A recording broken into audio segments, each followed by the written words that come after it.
அனைவருக்கும் அன்பு வணக்கங்கள் சொந்தங்களே. இந்த வீடியோவில் நாம் மாலை போட்ட ஐயப்ப பக்தர்கள் கடைபிடிக்க வேண்டிய விதிமுறைகள் என்னென்ன என்பதை இந்த வீடியோவில் நாம் காண இருக்கிறோம்.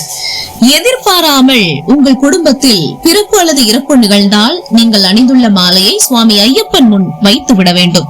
மேலும் ஒரு வருடம் கழித்து நீங்கள் உங்கள் யாத்திரையை தொடங்கலாம். ஒவ்வொரு வருடமும் கார்த்திகை மாதத்தின் முதல் நாளன்று சபரிமலையில் மண்டல பூஜை நடைபெறும். மண்டல பூஜை தொடங்கியதை அடுத்து ஐயப்ப பக்தர்கள் மாலை அணிந்து விரதம் மேற்கொள்ள ஆரம்பிப்பார்கள். அப்படி ஐயப்பனுக்கு மாலை அணிந்து விரதம் மேற்கொள்பவர்கள் கடைபிடிக்க வேண்டிய விரத முறைகள் பற்றியும் வழிமுறைகள் பற்றியும் இப்போது நாம் இந்த வீடியோவில் முழுவதுமாக பார்க்க இருக்கிறோம். மாலை போட்ட நாளிலிருந்து விரதத்தை முடிக்கும் நாள் வரைக்கும் முடி வெட்டுவது, சவரம் செய்வதை தவிர்க்க வேண்டும். மெத்தை, தலையணை உபயோகிக்காமல் தரையில் துணி விரித்து படுக்க வேண்டும். பேச்சை குறைத்து மௌனத்தை மட்டுமே கடைபிடிக்க வேண்டும். மற்றவர்களிடம் சாந்தமாக பழக வேண்டும். பிறர் மனம் புண்படும்படி பேசக்கூடாது. விரத நாட்களில் பெண்களை சகோதரியாகவும் தாயாகவும் கருத வேண்டும். விரத காலத்தில் பிரம்மச்சரியத்தை கடுமையாக கடைபிடிக்க வேண்டும். மனதளவிலும் பெண்ணை நினைக்கவே கூடாது. வீட்டில் இருக்கும் பெண்களுக்கு மாத விளக்கானால் அவர்கள் தனி அறையில் ஒதுக்குப்புறமாக பார்வையில் படாதபடி இருக்க வேண்டும். அப்படி வசதி இல்லை என்றால் மாலை அணிந்தவர்கள் வேறிடத்தில் தங்கியிருத்தல் சிறப்பு. அணிந்திருந்த மாலை அருந்து போனால் அதை செப்பனிட்டு அணிந்து கொள்ளலாம். இதில் தவறு ஏதுமில்லை. மனசஞ்சலம் அடையாதீர்கள். மாலை போடும் சமயத்தில் பயமோ சந்தேகமோ குற்ற உணர்ச்சியோ இருத்தல் கூடாது. அப்படி மனசஞ்சலம் இருந்தால் மாலை போடுவதை தள்ளி போடுதல் நல்லது. ஐயப்ப விரதத்தில் வீட்டில் இருக்கும் மனைவி மற்றும் பிற பெண்களின் தொண்டும் பக்தியும் மிகவும் உயர்வானதும் போற்றத்தக்கதும் ஆகும். இருமுடி கட்டும் வைபவத்தை தனது வீட்டிலேயே வைத்துக் கொள்ளுதல் நல்லது. வீடு சுபிட்சமாக இருக்கும், மங்களமாகவும் இருக்கும். மாலை அணிந்து சபரிமலைக்கு செல்லும் நோக்கங்கள் 3 விஷயங்கள் தான். தன்னையே புனிதப்படுத்தி சத்தியமான 18ஆம் படியில் ஏறி பகவானை தரிசிக்கிறது. தன் புலன்களை எல்லா வகையிலும் கட்டுப்படுத்தி நெறியான வாழ்க்கை வாழ்ந்து மனம், உடல் இவற்றை தூய்மைப்படுத்துவது. தான் சுத்தமாக இருப்பதோடு அல்லாமல் வீட்டையும் வீட்டில் உள்ளவர்களையும் சுத்தமாக இருக்க வைத்து அவர்களையும் பக்தி நெறிக்கு உட்படுத்துவது. மாலை போட்ட பின் மது, புகை, அசைவ உணவுகள் இவற்றை அறவே தவிர்க்க வேண்டும். சொல்ல போனால் புகைப்பழக்கத்தை கைவிட நினைப்பவர்கள் ஐயப்பனுக்கு மாலை போடுவது ஒரு சிறந்த வழியாக அமையும். எதிர்பாராமல் உங்கள் குடும்பத்தில் பிறப்போ அல்லது இறப்போ நிகழ்ந்தால் நீங்கள் அணிந்துள்ள மாலையை சுவாமி ஐயப்பன் முன் வைத்து விடுங்கள். மேலும் ஒரு வருடம் கழித்து நீங்கள் உங்கள் யாத்திரையை தொடங்கலாம். ஐயப்பனுக்கு மாலை போட்டுவிட்டால் தலைக்கு எண்ணெய் வைக்கவோ அல்லது எண்ணெய் குளியலோ மேற்கொள்ளக்கூடாது. ஐயப்ப பக்தர்கள் பகல் நேரத்தில் தூங்கவே கூடாது. ஒருவேளை தூங்கினால் மீண்டும் குளித்த பின்னரே எந்த ஒரு செயலையும் மேற்கொள்ள வேண்டும். ஐயப்ப பக்தர்கள் வீட்டை தவிர கடைகளிலோ அல்லது வெளி இடங்களிலோ எங்குமே உணவு உண்ணக்கூடாது. மாலை அணிந்தவர்கள் காலையில் சூரியன் உதிப்பதற்கு முன் பச்சை தண்ணீரில் குளிக்க வேண்டும். குளித்து முடித்த பின் விபூதியிட்டு விளக்கேற்றி ஐயப்பனின் 108 சரணத்தையும் சொல்லி வணங்க வேண்டும். இதே போல் மாலையில் சூரிய அஸ்தமனத்திற்கு பின் குளித்து காலையில் செய்ததை போலவே செய்ய வேண்டும். மாலைக்கு மதிப்பளித்து ஒரு மண்டல காலம் விரத முறைகளை நெறியாகவும் முறையாகவும் கடைபிடித்து தான் என்னும் அகங்காரத்தை விட்டொழித்து இறைவனிடம் முழு நம்பிக்கை வைத்து முழு சரணாகதி அடைந்து ஒருமுகமாக நீங்கள் வழிபட்டீர்களேயானால் இறைவனின் அருட்கடாட்சம் குறைவில்லாமல் உங்களுக்கு கிடைக்கும். படிகள் ஏற ஏற அவர்கள் தன் வாழ்வில் உயர்ந்து கொண்டே இருப்பார்கள் என்பதும் சத்தியம். இந்த வழிமுறைகளை கடைபிடித்து விரதம் முடிந்து மலைக்கு கிளம்பும் முன் பஜனை, கூட்டு வழிபாடு, பூஜை நடத்தி பிரசாதம் தந்து உணவளிப்பது சிறப்பு. குருசாமி வீடு கோயிலில் இருமுடி கட்டி பூஜை நடத்தலாம். கிளம்பும் போது போய் வருகிறேன் என சொல்லவே கூடாது. வீடு திரும்பியதும் குருசாமி மூலம் மாலையை கழற்றுங்கள். இருமுடி அரிசியை பொங்கியும் பிரசாதமாக எல்லோருக்கும் தர வேண்டும்.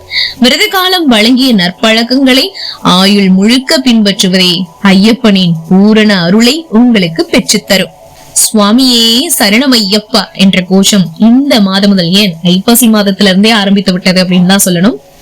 ஐயப்ப பக்தர்கள் அனுதினமும் அனுஷ்டிக்க வேண்டிய நியதிகள் என்ன அப்படின்றத இப்போ நம்ம தொடர்ந்து தெரிஞ்சுக்கலாம். அன்னதான பிரபு, அச்சன் கோயில் அரசன் எனும் ஐயன் ஐயப்ப சுவாமி நாடி வரும் பக்தர்களுக்கு கோடி நன்மைகளை வாரி வழங்குபவர். சபரிமலைக்கு ஆண்டுதோறும் மாலை அணிந்து செல்லும் பக்தர்களின் எண்ணிக்கை அதிகமாகி வருவதே இதற்கு சான்று. தமிழ் மாதங்களில் கார்த்திகை மாதம் ஐயப்பனுக்கு மாலை அணிந்த விரதம் இருக்க தொடங்குவது ஐயப்ப பக்தர்களின் வழக்கம். இந்த வருடமும் நடை திறக்கப்பட்டு கன்னிசாமிகள் தொடங்கி பல வருடங்களாக சபரிமலைக்கு சென்று திரும்பும் குருசாமிகள் வரையும் லட்சக்கணக்கான பக்தர்கள் மாலை அணிய தொடங்கியுள்ளனர். இந்த விரத காலத்தில் ஐயப்பமார்கள் அனுதினமும் கடைபிடிக்க வேண்டிய நியதிகள் குறித்து நாம் தொடர்ந்து தெரிந்து கொள்ளப் போகிறோம். மாலை அணியும் பக்தர்கள் கவனத்தில் கொள்ளும் முக்கிய விஷயங்கள். சபரிமலைக்கு மாலை அணிய விரும்புபவர்கள் ஒரு மண்டலம், அதாவது 48 நாட்கள் விரதம் கடைபிடிக்க வேண்டும். விரதத்தை தொடங்குவதற்கு முன்னதாக முத்திரை மாலையான 108 மணிகள் கொண்ட துளசி மணி மாலையை வாங்கி ஏதேனும் ஒரு கோயிலில் குரு சுவாமியின் திருக்கரங்களால் அணிந்து கொள்ள வேண்டும். குரு சுவாமி இல்லாத பட்சத்தில் கோயிலுக்கு சென்று அர்ச்சகரை குருவாக ஏற்று தட்சணை கொடுத்து மாலை அணிந்து கொள்ளலாம். அல்லது வீட்டிலேயே பூஜை செய்து தாயின் கரத்தால் மாலை அணிந்து கொள்ளலாம். அணியும் முன் அந்த மாலையை பூஜை அறையில் புனிதமான பசும்பாலில் அமிழ்த்தி ஊற வைக்க வேண்டும். மாலை அணிந்த பக்தர்கள் ஐயப்பமார்கள் என்றே அழைக்கப்படுவார்கள். ஐயப்பனை மனதார நினைத்து மாலை அணிந்த பின் 48 நாட்கள் கடுமையான பிரம்மச்சரிய விரதத்தை கடைபிடிக்க வேண்டும். விரத நாட்களில் புற தூய்மை அவசியம் என்பதால் தினமும் காலையிலும் மாலையிலும் குளிர்ந்த நீரில் நீராடி ஐயப்பனை தொழுது ஐயப்பன் அஷ்டோத்திரம் படித்து வர வேண்டும். வீட்டின் அருகில் நடக்கும் ஐயப்ப பூஜைகளில் கலந்து கொண்டு சேவை செய்யலாம். அன்னதானம் தரும் நிகழ்வுகளிலும் ஐயப்பமார்கள் உதவி செய்வது நல்லதொரு பாக்கியம். உணவு விடுதிகளில் சாப்பிடுவதை தவிர்க்க வேண்டும். மாலை அணிந்த எந்த பக்தர்கள் வீட்டிலும் நீங்கள் உணவு உண்ணலாம். மற்றவர்கள் வீட்டில் சாப்பிடக்கூடாது. பால் பழம் தரும் பட்சத்தில் சாப்பிடுங்கள்.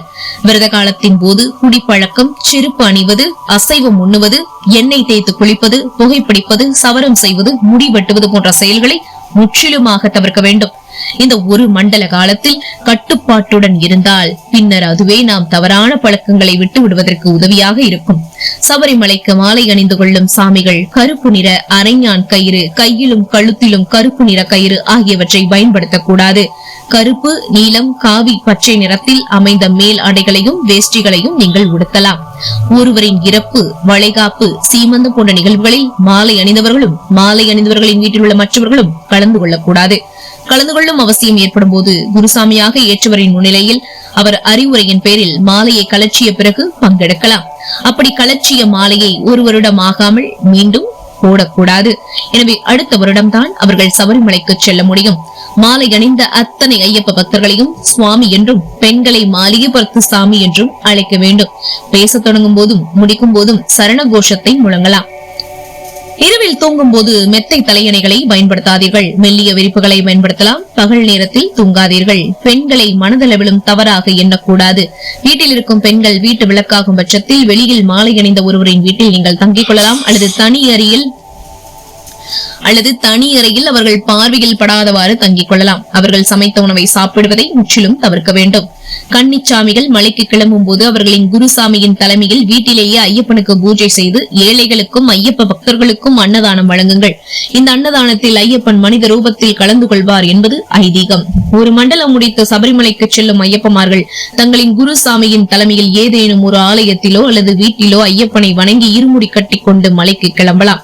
சபரிமலைக்கு கிளம்பி செல்கையில் எரிமேலியில் பேட்டை துள்ளல், பம்பையில் விளக்கேற்றி வழிபடும் நிகழ்வு, அன்னதானம் கொடுக்கும் பணிகளில் கன்னிச்சாமிகள் தவறாமல் பங்கு கொள்ள வேண்டும். இருமுடி ஏந்திக் கொண்டு செல்லும் ஐயப்ப பக்தர்கள் வழியில் வீண் பேச்சு பேசக்கூடாது. குழுவாக பயணம் செல்லும் போது அனைவரோடும் ஒத்துழைக்க வேண்டும். முடிந்த வரையில் சுற்றுலா போல் செல்லாமல் நேராக சபரிமலைக்கு சென்று திரும்புவது நலம்.